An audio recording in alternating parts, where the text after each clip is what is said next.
Ben Nighthorse Campbell's announcement this morning on his change of party affiliation. Then we've scheduled President Bill Clinton's news conference from today as he discusses the balanced budget amendment and other issues. After that, we will hear from Vice President Al Gore discussing the future of public broadcasting.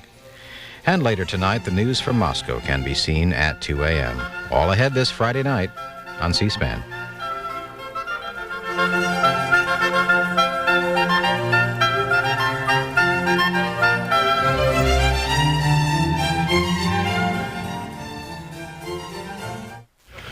Next, Senator Ben Nighthorse Campbell of Colorado. He announced a change in party affiliation today from Democrat to Republican. He is introduced at this Republican Leadership News Conference by the Senate Majority Leader Robert Dole. The event lasts about 20 minutes.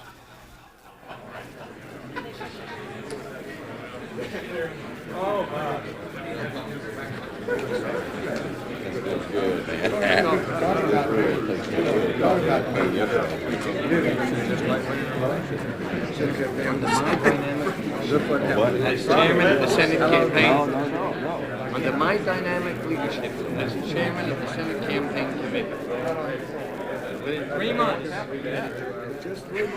within 3 months, look what I've done. I would have been surprised to see how come it was. That takes some doing.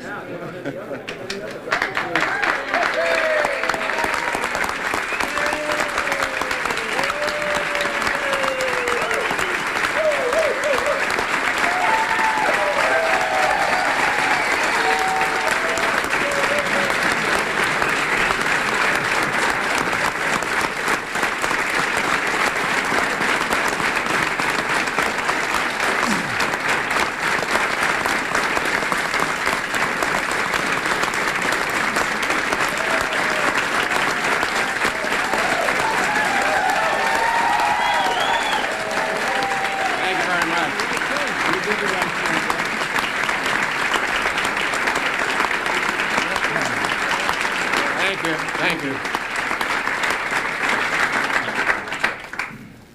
It's my privilege to introduce Senator Campbell, who has a statement to make, followed by a statement by Senator Brown and a statement by myself.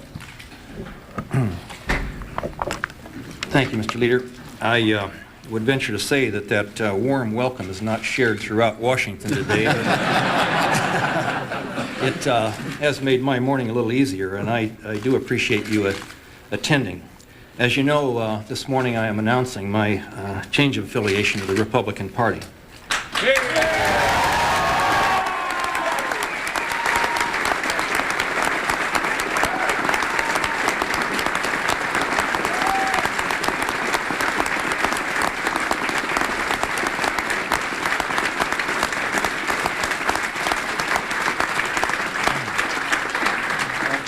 After all the leaks around this place, that shouldn't have come as a big surprise. I saw it on news this morning before I even made my morning cup of coffee.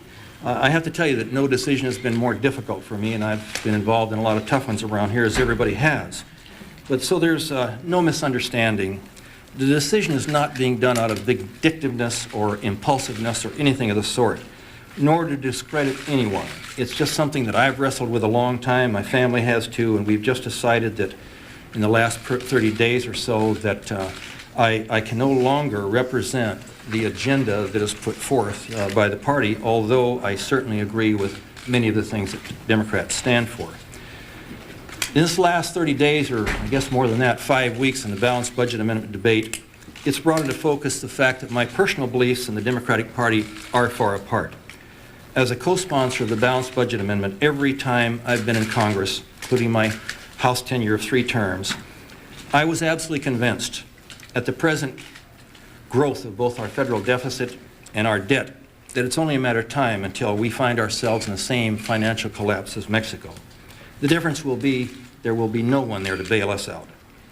And I believe that if we do collapse, that we're going to precipitate an economic disaster like the world has never seen. The balanced budget amendment, I know, is not the total answer to our fiscal problems, but at least it would have let Americans be involved in their state legislature. As it is now, it's my belief that we've pretty much locked them out in their own hometowns. My change of parties does not mean that I will not do my best to continue representing individual Democrats just as I would any other constituent. I've always been considered a moderate to the consternation of the left wing of the Democratic Party. I imagine my continued moderacy will be now to the consternation of the right wing of the Republican Party. Interestingly enough, for years now, as many of my Republican friends know, I've been invited to cross and join the Republican Party because of that voting record. In the last year or so, however, I've heard more and more invitations from Democrats to cross, only they weren't smiling. I have no intention, however, of changing my view on many things that I've grown up to believe. I still remain pro-choice and will continue to do so. I'm still a supporter of school lunches because that was sometimes the only meal I got when I was a kid. I'm still supportive of many things that the Democrats stand for, and if I'm the only voices in my new party to say that, I'll continue doing that too. This morning I placed a call to the President, the Vice President, the Minority Leader, and the Governor of Colorado to notify them of my intentions and to make sure they are aware that my move was not personal. They were all highly disappointed, as you might guess, but I assured them I will continue to support them when I think that they are right, and they already know that I will oppose them if I think they are wrong. It's clear, however, I have not been able to live up to the expectations of the Democratic Party, so it's just very also clear that we go our separate ways. I know that changing parties will raise a host of speculations and accusations, the usual partisan stuff, sellout, traitor, all the other kind of a business, but I want to tell you very clearly that I have no other motive than trying to do my best for my state and the people of America. I have not asked anything from Senator Dole or the Republican Party, and I have not been offered anything, so lay that to rest that there's been any trading done on condition that I do change parties. I'm changing parties based on my own convictions and the convictions of my family. And I do thank my colleagues for attending and apologize to them that I didn't give them more notice, but very frankly, it's been a very tough week or so for me in trying to make it my final decision. But the decision is made, and I'm very proud to be a Republican.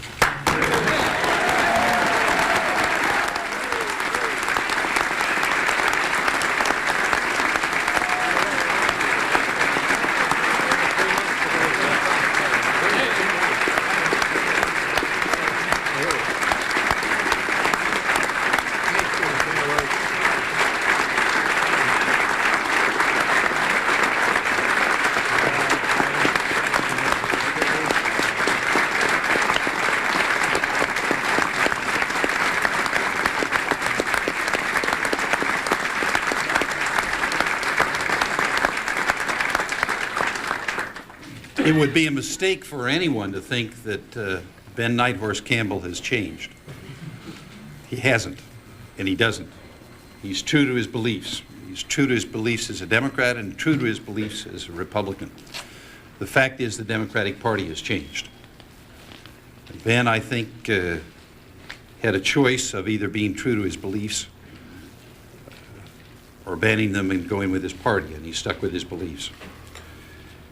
Ben Nighthorse Campbell is as independent and courageous as anyone here that I've ever seen serve in the Senate. And his independence will be marked, as he indicated, by his voting pattern on the Republican side, just as it was on the Democratic side. But his joining us makes a big difference. It's true, it changes the Democratic Party, but it also changes the Republican Party. The Republican Party has become the party of working people, of people who know what it's like to work for a living, to change the world with the efforts of their hands and their minds. And that's Ben Nighthorse Campbell. He's someone who understands what it's like to work for a living. He's someone who understands what it's like to be on the bottom and come to the top. He's someone who understands what hard work is all about. And Ben, more than anything today, you honor us. Thank you. Thank you.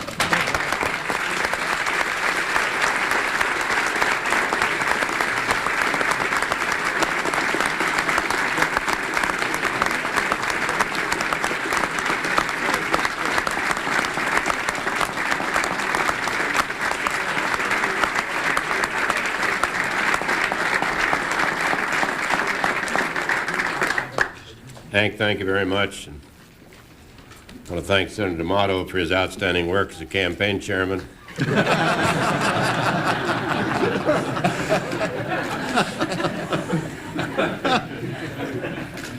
I assume Ben will be going to New Hampshire now. In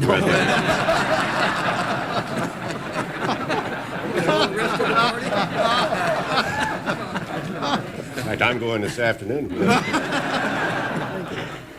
Well, I could say, first of all, what a difference a day makes. And I think around here it's one day at a time. You don't get caught up in yesterday's headlines. But this is, of course, a momentous decision by Senator Campbell. No doubt it was heartfelt.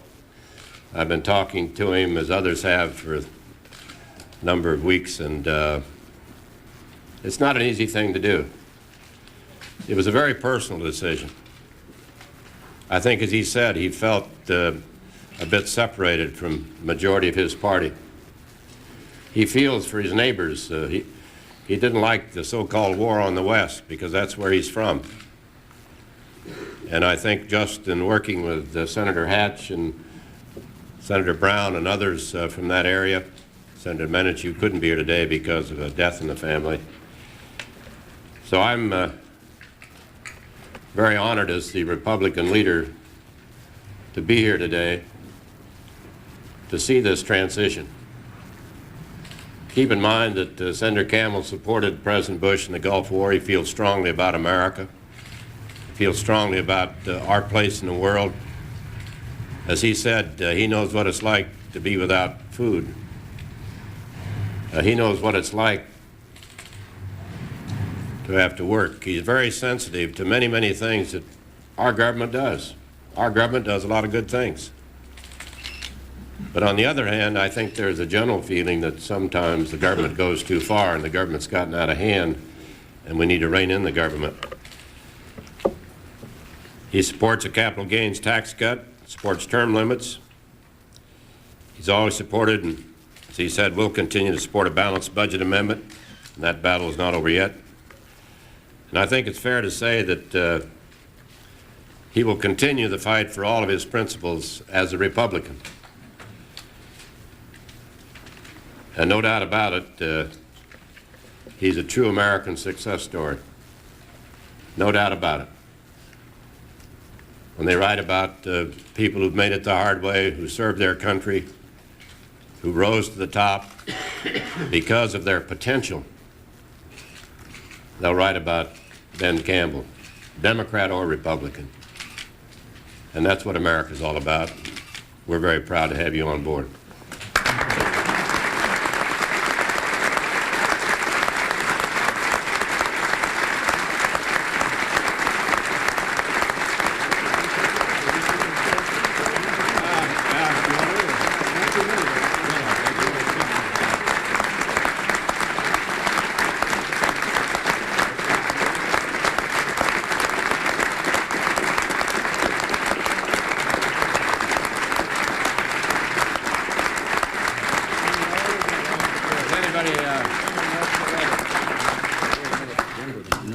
Does anybody else want to switch before we go to questions? Yes. Senator Campbell, Senator Daschle this morning said that he feels that it would now be appropriate for you to go back to the voters of Colorado, have a special election. Do you plan to do that, and if not, why not? I called Senator Daschle this morning to tell him my decision. I think he had an inclination that I was beginning to slip anyway. I consider Senator Daschle a terrific friend. I look forward to supporting him on a number of issues, but I don't think it's necessary to resign my position. And I really base that on from a historical standpoint. To my knowledge, nobody has done that in the past, and I don't think there may have been, but Phil Graham did. Voters elected he you was as in the an House. outside. The voters elected you as a Democrat. Don't you owe it to the voters of Colorado to now offer yourself as a Republican? Well, the voters of Colorado voted to send me to the United States Senate, and I intend to continue trying to represent them. I think the majority of people that voted for me in Colorado didn't vote for me because I was a Democrat or because I was a Republican or because I was anything. In fact, if you remember the election I was in, there was a three-way primary, and the Democrats were really rather split. And in fact, to this day, I'm not sure I would have even won if I would have had only one opponent. I kind of went through the middle because of some of the groups within the Democratic Party split. I know for a fact, even during those years, however, over 2,000 Republicans changed party to vote in the primary that were concerned about public lands issues, ranching, the things that I'm concerned about, to help me get out of the primary. So I have to also ask, what do I do to those people that kind of put their political lives on the line, that change party to come over to help me get out of a primary? So when I put that all together, I don't think it's necessary that I resign a U.S. Senate position and run a special election. You think you would be elected, though, if you did that? I don't have any idea. I think I could. I think I would. I think the same people would still vote for me. I think that, you know, I never have been a person that that believed that individual strength of character or individual vision or individual attributes should be eclipsed by a party. Not the Republicans, not the Democrats, not anyone. I think the majority of people voted for me maybe because I was a little different from the average Democrat or Republican, and I think they would again. Senator Dole, since Senator Campbell has said his voting intentions will remain unchanged on individual bills. Individual things. I mentioned a WIC program, choice, school lunches, things of that nature. I don't know if they were all parts of the contract for America or not, but everybody has to make their own decision. Mine is tempered with my own lifestyle, and there's some things that you just don't give up on. Then to Senator Dole, what practical difference does his change in party affiliation mean in the dynamics of the Senate? What difference will it make? Oh, a great deal of difference. I just listed a number of issues where there's almost total agreement on our side. And as we learn from time to time, there are people sometimes who have different views. We're a diverse party. We don't give litmus tests in the Republican Party. We don't intend to. This gives us 54. This will change committee ratios. But the important thing is that a man of principle has made a decision, and we accept that decision. Maybe if I can also add to that, you know as well as I do that parties tend to take on, you know, certain auras, and Democrats have been accused of tax and spend giveaway party. Republicans, conversely, have been accused of being a party that doesn't care about people that are having tough times in their lives. I don't particularly believe that, by the way. But if anything, maybe I can bring a special sensitivity to the party that's been accused of that, because I've gone through a lot of times. I can remember when I was picking tomatoes on my knees before I finally got enough money to go to night school and get a little better job. I can bring those experiences, I think, to the table, and maybe that will help alleviate some of the accusations that the Republican Party is insensitive. Bob, let me give us a few more specifics too, if I could. I simply wanted added to that.